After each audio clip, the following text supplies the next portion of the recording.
Hey, I hope all is going well today and you're having a beautiful, blessed Saturday. I just wanted to come on in and chit chat about yesterday and what I felt and how I felt. It was awesome being out again in my chair by myself, and the company was also awesome. It's always nice to see a friend. But speaking specifically about how I handled my chair, I felt so much more confident than I did last week.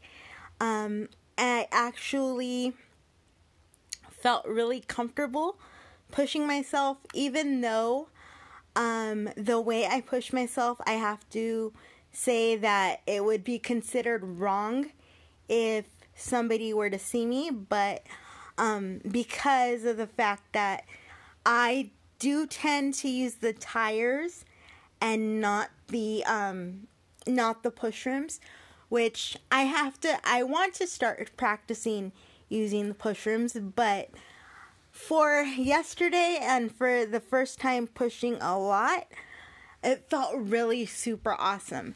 And so I am looking forward to more experiences of being just out in the community and just having that freedom again, because it's one thing to be mobile in one way, walking, and you think about you or somebody. I'm speaking from my experience only. If somebody wants to walk super, super bad, and they focus on, I need to walk in order to be normal, that is, on one hand, that is a great thing, because what you're telling yourself that you want to work on is your physical strength.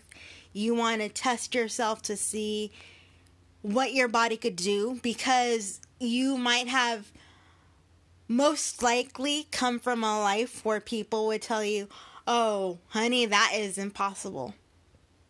So you want to test the waters, and you want to see if you could do it.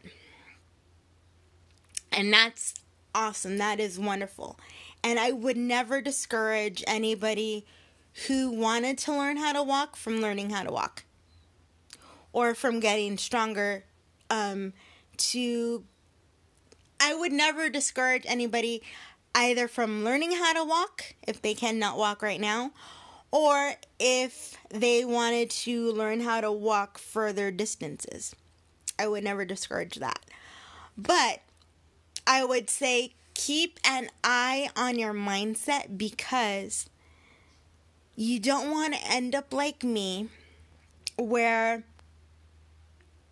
you end up getting cocky, and that feeling of walking, that desire to want to walk, becomes everything you're about, and all of a sudden, if you have one bad day or a bad week, you think, oh, I am no good because I have to end up in this chair again, this hunk of wheels again, and I've given up. Well, I've come from that mindset, but what I have seen now, and what I want to say now that I've learned, is that equipment is only equipment. But for those people who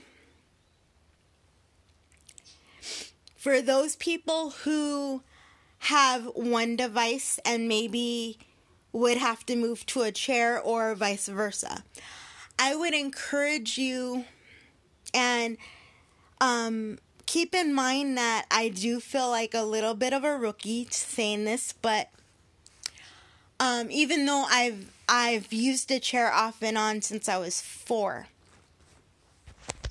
Now now at the place that I'm in my life, I feel like even though I have all those years, that I am very much a rookie again because of my change of mindset.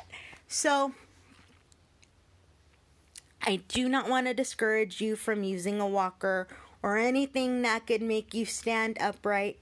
But I do want you to be cautious about what you tell yourself about yourself and about other people because of the fact that we might be humbled someday and have to go physically backwards in order to go forward in life.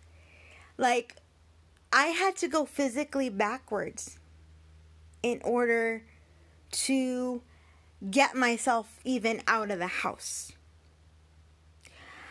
I have not been out of my house on my own in 5 years.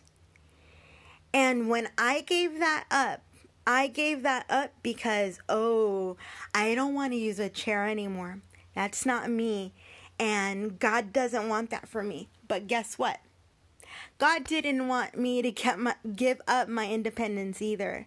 And that's what I did. I gave up my independence and I totally leaned into and relied on my parents for every single thing. Now, I do have to rely on my parents for some things, like getting physically in and out of my house. But once I'm in my chair, and once I'm in the van that I take, I am a totally free woman because I know that as long as I've heard, I don't know if there's anybody out there that subscribes to being a spoonie and subscribes to spoon theory. But spoon theory is that we all wake up with a certain amount of energy every single day. And when we do different tasks, that can take away our energy. So if you subscribe to a spoon theory, maybe you were a person who was born with 5 spoons of energy.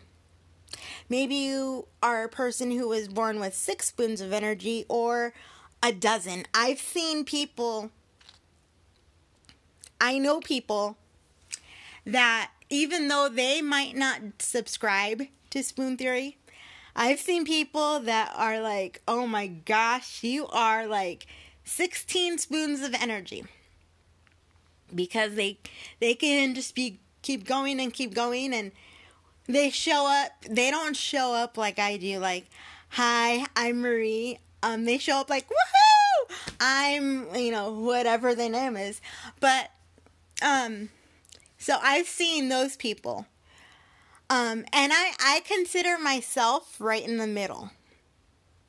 But when I'm in my chair, I've noticed keep in mind, even though it has been only 2 days, 2 days of use, that I have so much energy and I feel so much lighter and so much happier because I get to be independent again. I get that feeling of I don't need my mom and dad around because I know what to do. I just was blocking myself off from physically doing it because once I'm using my walker,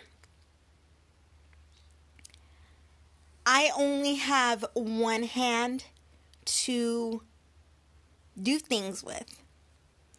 But when I'm in my chair and I am in a situation where I have to roll up to a counter or roll into a room, I can freely hug people. I can freely shake people's hands or grab a cup of coffee. Although grabbing a cup of coffee might be a little bit of a difficult situation, because I kind of figured out last night that, oh my gosh, if I am a person who's going to be addicted to going to coffee shops and doing that sort of thing, I am going to need a cup holder on my chair. So anyway, but that aside, I find that there's so much more freedom because I am able to not be huffing and puffing when I'm hanging out with people. I'm able to be happier because because my body doesn't hurt, because I have felt like there have been times where I have walked into a room and I have been made to wait standing. And so unintentionally, how you physically are, how you physically feel tends to change your mood. And so I find that as long as I am okay physically, I'm happier. So I am going to fully embrace this life of being a 2-piece of equipment user. I love my chair now. I was talking to my cousin today, and I said the only thing that I do not love about my chair is that I do not have foot straps on this chair. So my feet stick out, and it's kind of painful for my left ankle. But when push comes to shove, I love the freedom. And so I just wanted to let you guys know that. Let you guys know where my mindset is at now. There is a song by my favorite band, MercyMe. It's called New Lease on Life, and it talks about having a new lease on life in Christ, because you have come into the realization of having a relationship with Christ. But God could give you a new lease on life for anything. And I think that I have a new lease on life with my equipment, because He has healed my mind, and He is continuing to heal my mind as far as you weren't broken because you needed a chair. You weren't broken. People just thought you were, so they didn't know what questions to ask. And so I want to encourage anybody who's going through a time where they might be trying to figure out, what's next, or am I going to be okay if? I know now that as long as I have my chair, and as long as I have that mobility, that I will be okay if something happens. Because I have the most movement in my body right now than I've ever had. So, I don't know if I have rambled, but I hope that this touches somebody and that you guys remember that God always has your back. Have a beautiful, blessed day. I love you, and I'll see you later. Bye.